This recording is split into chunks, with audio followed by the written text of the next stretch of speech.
Hey there, welcome back to Reddit XO, the best channel for Reddit cheating stories. Be sure to like, subscribe, and hit the bell notification for more stories like these. I think I screwed up, or the cake. I tried posting this in Surviving Infidelity, but the bot didn't like it. Could really use insight. I 32M, have been married to my wife 30F for 5 years, and it feels like in the last year she's become a complete stranger. We were both established when we met, and at first it felt like we shared the same values. I went to a trade school and learned a very technical job. I worked entry-level jobs before I proved myself and built a reputation in coding, to the point where my references trumped my education. My wife has a graduate degree and works in a management position. This created a bit of what I thought was friendly tension at the time. Early on, I about middle management. I saw them as roadblocks between me and finishing tasks. My wife saw middle management as necessary for directing personnel and resources. Personally, I was stuck with a bad string of middle managers that thought code developers were modular and replaceable. They set unreasonable deadlines, promised features to clients, and created scope creep. Every time I told her about the next boneheaded thing my manager instituted, she always took his side. Note, she never met him. He sees things you don't, she says. After about a year of dating, I learned to stop telling her about my day at work if it doesn't involve days off or raises. I always felt like she resented the fact I didn't go back to school for a 4-year graduate degree. She pushed about it early on before marriage, but when I broke down the loans and debt, she dropped it. She was relatively debt-free when we married, as was I, as I said. We were pretty close in earning power as well. About 2 years ago, I started working for a company that had an owner that talked to me directly. He saw value in me and my potential. I now make 50% more than my wife, and my manager is a guy that works well with me. While not a technical lead, he embodies what a Scrum Master should be. I would say he knows how to stay out of my way, but that makes it sound adversarial. He's a great supervisor. The first 4 years of marriage went great overall. I didn't complain about managers from work, and she didn't push me to dump thousands into a piece of paper in debt. We had fun, went on date nights several times a month, shared hobbies, cooked together, read books together, and watched movies together. When the first lockdown hit, we both worked from home. Our house is really nice, with 3 spare bedrooms for if we eventually had kids. One was already converted into an office for me, and when lockdown started, we converted the second one into an office for her. We both telecommuted, but we both had very different philosophies about it. I would get up, make breakfast, shower, shave, dress in a suit, then walk into my home office. I hate suits and ties, by the way, but it does put me in the mental state of, okay, this is work time. My wife, however, rolls out of bed, eats breakfast, brushes her teeth, puts on a t-shirt and sweatpants, and goes into her office with the iPad to play Candy Crush between emails. I guess I see it as work from home, and she sees it as work from home. I digress. It's the weirdest thing how proximity can create distance. She has several meetings a day, and I can tell because she keeps her door wide open and I can hear them. I have 1 meeting a day, a scrum, and it's short. I close my door for mine. 5 months ago, she said she felt insulted that I closed my door for the daily scrum. I explained that it's for peace and to keep my mind focused on work. She said she felt like I was hiding something. I tried to keep up our hobbies together, but she brushed it off as we see each other all day as is. I should have pressed, but I didn't. I treated the lockdown as temporary, and maybe I shouldn't have. It got really bad when her company instituted a partial office reopening. She jumped at the chance to be part of the 50% of the company back in a rearranged office to allow social distancing. I don't blame her. I miss working at the office too, but my company hasn't opened up the offices yet, and as long as I have access to my dev environment, it really isn't needed. I think several of her other coworkers got into her head. She would stay after work to hang out with them, have drinks at a coworker's place. I pressed and wanted to know more, but she was secretive and guarded. She became colder and colder too. It felt like I had a roommate and not a wife at that point. Last month, on a weekend, she put her old iPad on the desk and said, "Can you wipe this? I want to gift this to my niece." I shrugged. I often do that sort of thing for the family and didn't think much about it. Off she went to another company gathering and I switched on the iPad. Maybe my wife was becoming so brazen. Maybe she thought I wouldn't check it and just do a factory reset. Point is, I checked it and saw her messaging app. Pics, videos, I am with her boss. They've been having an affair for 2 months. I can't describe the feeling in my veins. It was like my blood turned to ice.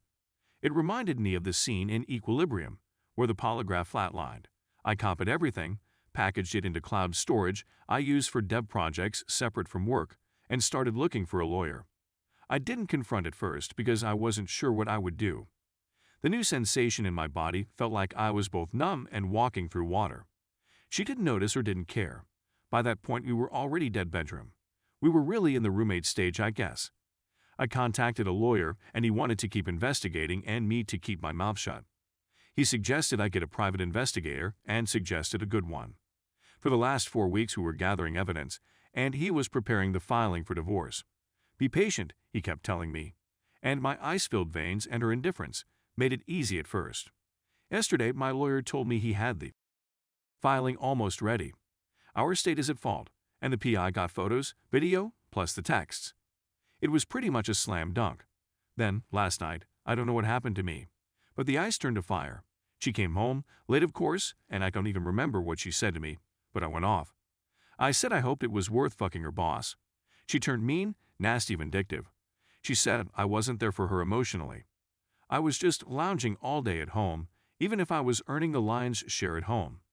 I wasn't intellectually stimulating even though I work a highly technical job. I told her I had a lawyer and she laughed. She said my bluff was pathetic. There was no way I was leaving her. That even if I divorced her, she would get half my paycheck. If I stayed with her, at least I would get to occasionally have, so I shouldn't mess this up. She was a different person. I said to her, "That's not a marriage." She laughed again. Honey, this is the 21st century. A woman can have her cake and eat it too. She laughed again and she went to bed. I'd emailed my boss and said I needed a week off to handle a family issue. He of course granted it. I slept on the couch in my office. This morning, she left as I was getting dressed and only said, "Don't wait up." I went to my lawyer's office and he said he had the papers ready. He had a process server with him and asked how I wanted the papers served. I told him. My lawyer, bless him, laughed and said, "You better not." I'd had so many people want to do it, cutacy or revenge serving, and I always talked them out of it. Judges don't have a sense of humor. He told me how this could cost me alimony or assets. I didn't care. Her words burned me. I wanted her burned back. The lawyer did his best to keep telling me not to, but he relented when he saw how serious I was about this. The process server, he heard my idea. He laughed as well and said, "You're my hero." I had to special order something with a rush cost, sent the process server to pick it up, and deliver that, with the papers, to my wife's work. Process server told me what happened when he was done. He said he had to. He said he showed up at her office with the large box and papers. He found my wife talking and laughing with a group of co-workers and friends and asked her name. She confirmed and asked what it was about. He put the box on a nearby desk and opened it. It was a cake, one that you could get a custom image printed on and frosting. I didn't even know that was a thing until this morning. The image was an image of my wife and her boss in an embrace. Clothed but obvious what they were doing, with the words, "Here's your cake. Eat it." Piped in icing above the image. Process server put the papers next to the cake box on the table. "You've been served." He said what happened next was a loud screech from her. At least 8 people in the office saw the cake. My wife freaked and swatted the large cake box off the table, where it fell on the carpet, but with the image still visible. Several of her co-workers started berating her, and she started crying and screaming. The process server took a hasty retreat. iPhone blew up, and I just kept sending her to voicemail. I don't bother reading her texts. She hasn't come home, but her mother texted me saying she is going to stay over there for now. The euphoric rush of the cake felt great. But as the hours pass, I'm considering my lawyer's words now. Did I this up? Update. I'm overwhelmed with all the support I've gotten in the past week. I'm still off from work. My boss decided to give me 2 weeks instead of the one I requested. Good man, he is. I've already split our savings in half, put half in an account in my name and changed autopay for the mortgage, credit freezes, etc. Everything my lawyer advised me to do with the household funds. First off, we have no kids. Second, I'm seeing a therapist to help me. I found one that is well-versed in helping with infidelity. Seen him twice, and I'm feeling a lot more balanced out. Still some weird low points, but nowhere near the same amount of swing between the two. After the cake stunt, I'm definitely taking my lawyer's advice on anything from this point forward. He said you can be happy or you can be right in regards to taking his advice, and I get that now. He told me that if my wife wants to return home, that I'm not legally allowed to kick her out, but I should record all interactions with her. She's not staying at home again, still at her mom's, but she did want to come by Saturday to talk. My lawyer told me I could, but said he would prefer if she wants to talk to have it done at his office, with her own lawyer present as well as himself. I presented this to her, in email of course, and she responded that she didn't have a lawyer. My lawyer said, barring showing up at his office, have witnesses and record the meeting. I let my wife know this was my condition to talking with her. She actually accepted. So, I had 2 mutual friends come in, all 3 of us with our phones on the table ready to record. She came in and tried to give me an awkward hug, but I just held my hand up and the phone started to record as the 4 of us sat down at the kitchen table. She was actually apologetic. She said she felt like she was watching a movie versus being in charge of her life. But it felt thrilling and with a rush. She asked if I wanted to know why. I said I really didn't care at this point. She felt that she owed that much to me and told me. She said that when she started going back to the office when it reopened, she got really close to 3 female coworkers, each a few years older than her, and 2 of them divorced. She said they wormed their way into her head, told her about how she's owed more than she's getting. They asked her constantly about her home life. The ringleader apparently was psychoanalyzing me for my wife's stories. My wife told him about my issue with managers back in my early career, and the ringleader took this to mean I'm threatened by educated people. The ringleader told her that I was a submissive male, and she needed a take-charge man in her life, that if I found out, I might have shouted and threatened, but get in line.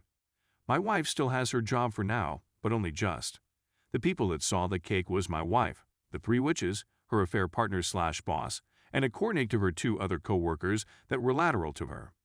The boss immediately ended the affair, told her to only communicate with him in email, and that if she ever tried to show up in his office alone, he would call in a co-worker immediately. The 3 witches turned on her immediately and publicly berated her for doing such an awful thing. The other co-workers, according to her, didn't want to get involved with her soap opera. So, no reports to HR. She said her 3 friends doing a 180 on her immediately sort of shook her out of her fog. She seemed really ashamed and said she had to ask for $5,000. I was confused, because there was money left in her account. I made it a point that she had it. She was living with her mom. She didn't have any major expenses. It turns out the ringleader and the other 2 witches wanted to be paid for their silence. They're blackmailing her and gave her a deadline, lest HR will know all the sordid details. She was pleading for help. I told her that there is no going back to normal after this. Everything will change. That if she bends now, it will be more money later. Best for her to report herself, her boss, and her coworkers. It would work better than having sleepless nights waiting for the knife to fall. She seemed to hem in on that, but she did finally ask the big question. What about us? Where does it leave us? I told her there was no us. That's done, and she best get herself that lawyer to go over the divorce.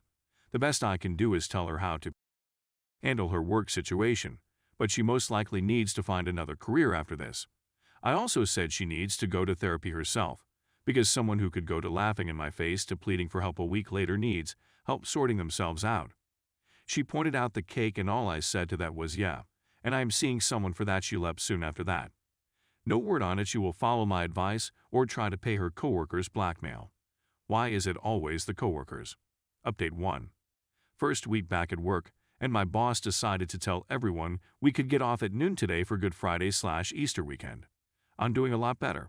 I'm still seeing an individual therapist, and last weekend I drove out into the rural roads to unwind and saw a dog breeder as I was driving by and was curious. Stopped in, he was an Asian fellow and had a breed of Asian dogs I've never seen before.